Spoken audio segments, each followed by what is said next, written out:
Coach Malone na beast mode sa tanong ng reporter tungkol sa kanilang pagkatalo at Nikola Jokic may inamin tungkol sa Timberwolves. Pero bago yan, pag-usapan muna natin kung paano ba natalo ng Minnesota Timberwolves ang Denver Nuggets.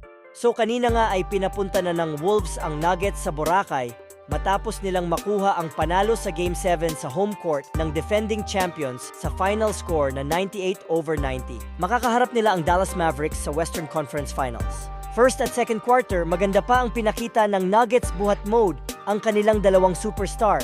Kaya naman pumalo sa 20 points ang kanilang lead. Na-lockdown pa nila si Anthony Edwards kung saan ay nakapagtala lamang ito ng 4 na puntos sa first half.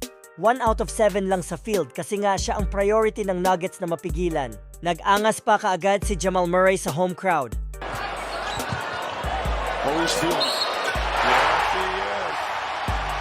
Well, natapos ang first half sa score na 53-38. Abante ng 15 points ang home team sa halftime. Out of 53 points ng Nuggets sa first half, 37 points doon ay nagmula kay Jamal Murray na nagtala ng 24 points at kay Nikola Jokic na nagtala naman ng 13 points. At ang 13 points naman doon ay nagmula sa kanilang tatlong starting player na si Aaron Gordon, Michael Porter Jr. at KCP. Hindi pa nakapag-ambag ang kanilang bench players. So ang tanong ngayon, paano ba na-comeback ng Minnesota ang 15-point lead ng Nuggets sa first half? Maliban sa matinding depensa na ginawa ng Wolves kay Nikola Jokic at kay Jamal Murray. Jokic the rebound. Three defenders. Knocked away from Indeed. Knocked away once.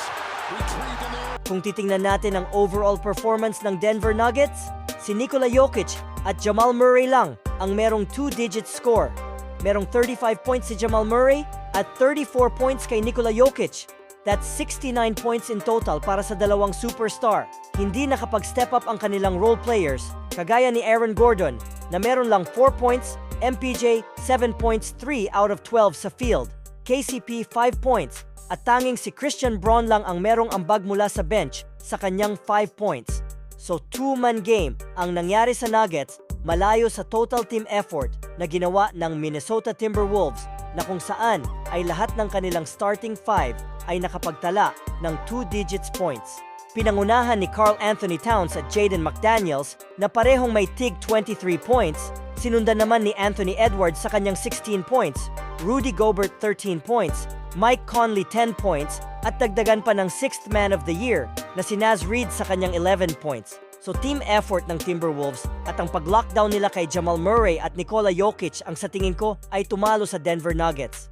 Kayo mga idol, ano sa tingin nyo? E-comment nyo lang dyan sa baba para malaman natin ang inyong opinyon. Samantala, dahil nga sa pagkatalo ng Denver Nuggets, ay nag-beast mode si Coach Michael Malone sa tanong ng isang reporter sa kanyang post-game interview. Tinanong kasi siya kung ano daw ang nangyari, bakit na-comeback ng Wolves ang kanilang lead na pumalo sa 20 points nung first half. At ito nga ang kanyang naging sagot. Next question, man. The season's over. That's what's hard. Being up 20. Stupid-ass questions. Inamin naman ni Nikola Jokic na maituturing na nilang mahirap na rival team ang Minnesota Timberwolves at binuo para talaga madomina ang league. Nikola, do you look at this Timberwolves team as a team that could become a rival of you guys in the future?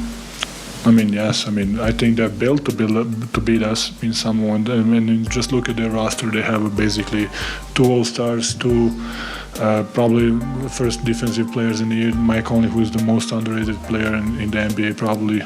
Maraming salamat sa panonood mga idol. Paki-like ang video at subscribe for more updates.